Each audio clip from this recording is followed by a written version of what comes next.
देवलपुर एक छोटा मिट्टी की गलियों वाला गांव। यहाँ रहता था गोपाल, 20 वर्ष का दुबला पतला शांत दयालु युवक। पिता नहीं थे, घर में माँ और छोटी बहन। वो सुबह शाम खेतों में मेहनत करता, खाली समय में पीपल के पेड़ के नीचे बैठकर कन्हैया की तस्वीर को देखकर भजन गाता। कृष्ण में उसका अटूट विश्वास था। गांव वाले उसे चिढ़ाते, गोपाल तू भगवान को ज़्यादा मानता है और दुनिया को थोड़ा कम। गोपाल मुस्कुरा कर कह देता, दुनिया तो भगवान ने ही बनाई है। एक दिन गोपाल की गाय गौरी खेत में चरते चरते अचानक लापता हो गई। पूरा गांव ढूंढता रहा पर पता नहीं चला। माँ रोने लगी, गौरी पर ही तो घर का गुजारा होता है। गोपाल ने पहली बार मन में घबराहट महसूस की। शाम को वह अकेला नदी के किनारे बैठा हुआ था। हवा धीरे धीरे चल रही थी। तभी पीछे से एक मोर आया, इतना शांत कि जैसे किसी ने भेजा हो। मोर ने अपनी पूंछ हिलाई और किसी दिशा में तेजी से चल पड़ा। फिर रुककर पीछे देखा, जैसे वह कह रहा हो चलो। गोपाल अवाक रह गया।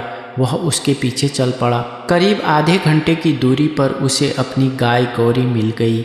झाड़ी में फंसी हुई, सांसें चल रही थी। उसने राहत की सांस ली। मोर गायब था। यह कोई तेज चमत्कार नहीं, पर गोपाल ने महसूस किया कोई है जो उसे देख रहा है। कुछ दिनों के बाद की बात है।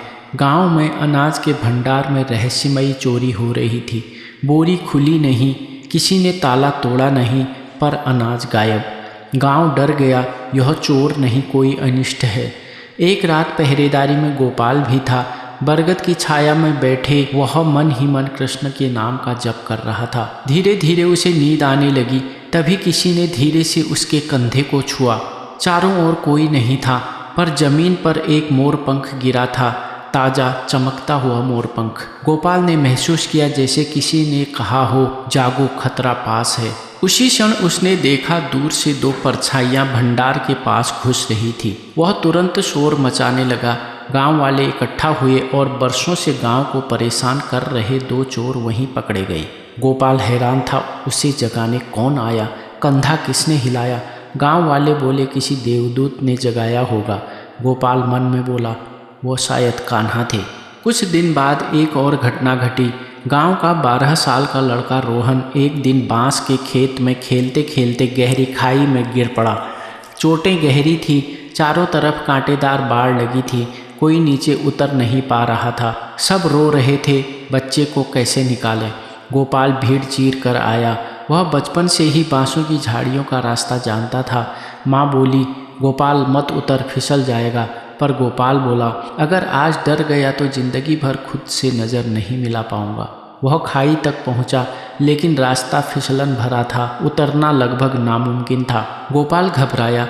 तभी ऊपर पेड़ पर बैठे दो तोते अचानक शोर मचाने लगे। उनका शोर किसी खास दिशा की ओर संकेत कर रहा था। गोपाल ने देखा, पेड़ों के बीच एक पतला सा सुरक्षित रास्ता था, जिसे किसी ने कभी ध्यान से देखा ही नहीं था। उसी रास्ते से उतरकर गोपाल रोहन तक पहुंचा और उसे अपनी पीठ पर लाद कर धीरे धीरे ऊपर लाया। रोहन की माँ रोते हुए बोली, तू नहीं आया होता तो आज मेरे बेटे का क्या होता। गोपाल मुस्कुराकर बोला, मैं नहीं आया, मुझे भेजा गया था। कुछ दिनों बाद गांव में अचानक तेज आंधी आई। इतनी तेज कि झोपड़ियां तक उड़ने लगी। सब लोग भाग रहे थे। कहीं से एक बच्चे के रोने की आवाज़ आ रही थी, लेकिन बच्चा दिखाई नहीं दे रहा था। गोपाल दौड़ा। आंधी इतनी तेज थी कि आंखें तक नहीं खुल पा रही थी। ऐसे में अचानक आंधी के बीच दूर से एक हल्का नीला प्रकाश दिखा, मानो धुएं में कोई दीप जल रहा हो। गोपाल उसी दिशा में दौड़ा। वहाँ बच्चा बैठकर रो रहा था, पर उसके चारों ओर मिट्टी और तिनके उसको छू भी नहीं रहे थे, मानो किसी अदृश्य बाहों ने उसे ढक रखा हो। गोपाल ने बच्चे को उठाया और गांव की ओर भागा। जैसे ही वह दूर पहुंचा, वह नीला प्रकाश धीरे धीरे हवा में घुल गया।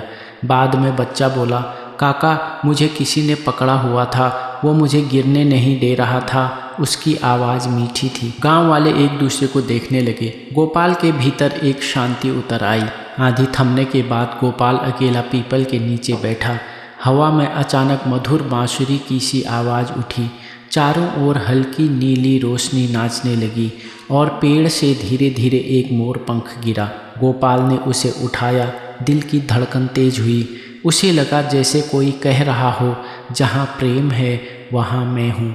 गोपाल की आंखों से आंसू बह निकले। देवलपुर गांव आज भी कहता है, कृष्ण ने गोपाल को अपना दूत बनाया था। गोपाल कहता है, मैंने कुछ नहीं किया, सब कृष्ण ने कराया है। उसने मोर पंख को अपने घर की दीवार पर टांग दिया और हर सुबह उस पर गिरती सूरज की किरण एक ऐसा एहसास देती है जैसे कोई मुस्कुराकर कह रहा हो, मैं हमेशा तेरे साथ हूँ।